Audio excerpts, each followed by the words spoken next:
Assalamualaikum warahmatullahi wabarakatuh.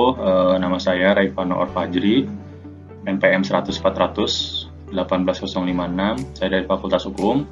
Judul penelitian skripsi saya adalah proses pembinaan kepribadian dan kemandirian terhadap warga binaan pemasyarakatan oleh lembaga pemasyarakatan. Studi di Lembaga Pemasyarakatan Narkotika kelas 2A Kabupaten Bandung, atau orang-orang menyebutnya Lapas Jelekong Bandung. Terjadinya pergeseran paradigma mengenai perlakuan negara terhadap narapidana itu adalah ditandai dengan dicabutnya Gestikan Reglement tahun 1917 diganti dengan Undang-Undang Nomor 12 tahun 1995 tentang pemasyarakatan, di mana dengan dicabutnya Gestikan Reglement itu menandai dengan adanya perubahan sistem pemidanaan dari semula sistem kepenjaraan menjadi sistem pemasyarakatan. Dalam perubahan paradigma tersebut berkonsekuensi pada pandangan negara terhadap narapidana, yang semula narapidana dipandang adalah sebagai orang jahat. Tetapi kemudian dengan berlakunya Undang-Undang Nomor 12 tahun 1995 ini, maka berubah pandangan negara terhadap warga binaan pemasyarakatan itu, bahwa narapidana itu adalah orang yang tersesat, bukan lagi orang jahat. Orang yang tersesat itu, dengan kata lain, dia telah gagal dalam mengilhami tentang hal hidup, kehidupan, dan penghidupan. Dan sebagai program pengejawantahan dari sistem pemasyarakatan itu, atau program yang menunjang perbaikan diri warga binaan pemasyarakatan dalam tujuan untuk memperbaiki hidup, kehidupan dan penghidupan itu adalah pembinaan kepribadian dan kemandirian.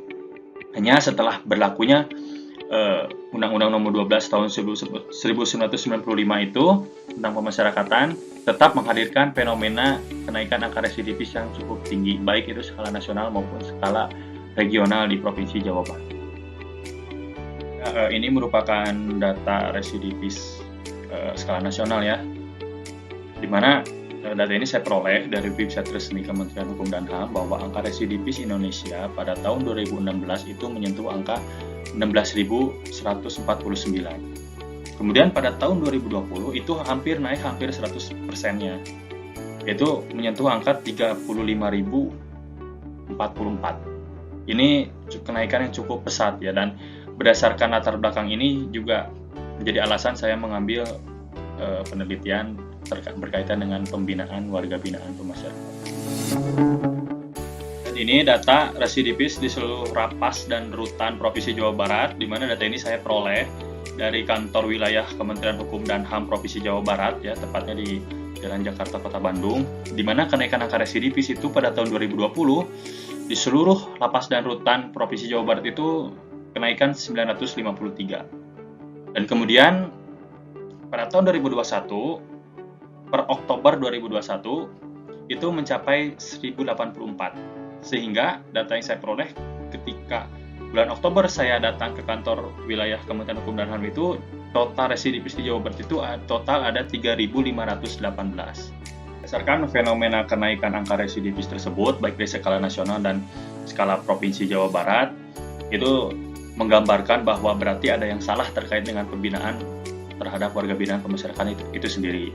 Dan perlu diketahui bahwa pembinaan terhadap warga binaan pemasyarakatan itu diatur di dalam Peraturan Pemerintah Nomor 31 Tahun 1999 tentang pembimbingan dan pembinaan warga binaan pemasyarakatan, yang dimana peraturan tersebut merupakan peraturan pelaksana dari Undang-Undang Nomor 12 Tahun 1995 tentang pemasyarakatan. Ya.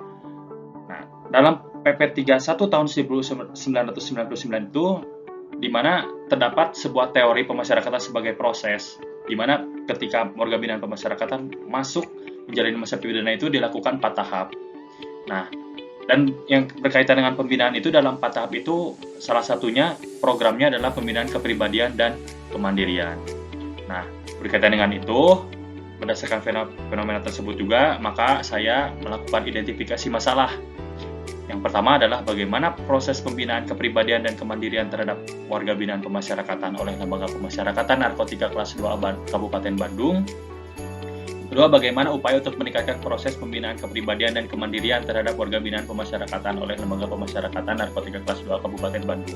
Perlu diketahui bahwa alasan objektif saya memilih lapas narkotika kelas 2 Kabupaten Bandung ini karena lapas ini merupakan lapas yang mempunyai residivis tertinggi dibanding lapas lainnya.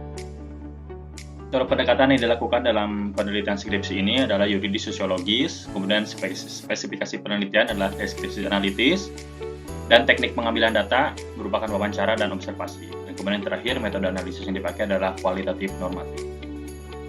Penelitian dan pembahasan, mana salah satunya adalah pembinaan kepribadian di Lapas Narkotika Kelas 2 Bandung ini adalah dalam penerapannya di Lapas Cilekong ini, pembinaan kepribadian tidak menemui masalah yang terlalu kompleks atau masalah besar lah, karena kendala-kendala yang dihadapi dalam penerapannya seperti kekurangan kuantitas atau kualitas pegawai itu lapas bekerja sama dengan pihak ketiga, seperti dalam program rehabilitasi bekerja dengan BNN, kemudian dengan program Calistung atau kemampuan intelektual bekerja sama dengan Yayasan Babu Salam, dan kemudian kegiatan kesadaran beragama itu saling bekerja sama dengan Yayasan Keagamaan Nasrani bagi agama Kristen, dan kemudian lapas juga bekerja sama dengan Kementerian Agama dalam memenuhi tenaga pengajar guna menunjang pembinaan. Mendapatkan pembinaan kemandirian ini karena terdapat ketimpangan jumlah yang cukup signifikan. Data ini merupakan data real yang saya dapatkan dari subseksi bagian kepegawaian dan registrasi, bahwa jumlah pegawai subseksi bagian pembinaan itu hanya 30 orang di Lapas Cilekong. Sedangkan jumlah tahanan dan warga binaan pemasyarakatannya mencapai 1.339, dan kapasitas lapas hanya 793. Dan ini kan mencapai ketimpangan yang sangat tinggi ya, antara jumlah pegawai dan jumlah tahanan dan WBP. Sehingga memang akibat situasi seperti ini menjadi penyebab besar adanya beberapa warga binaan pemasyarakatan yang tidak mendapatkan pembinaan kemandirian, padahal pembinaan kemandirian itu kan cukup penting ya bagi WBP untuk memperbaiki sisi penghidupannya, dan juga sebagaimana diamanatkan oleh peraturan perundang-undangan, juga setiap warga binaan pemasyarakatan wajib mendapatkan pembinaan kemandirian dan kepribadian. Dan karena adanya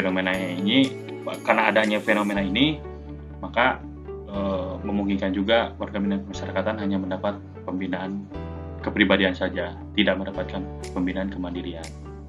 Dan ini cukup berdampak terhadap naik atau turunnya angka residivis, baik itu skala nasional maupun di Provinsi Jawa Barat.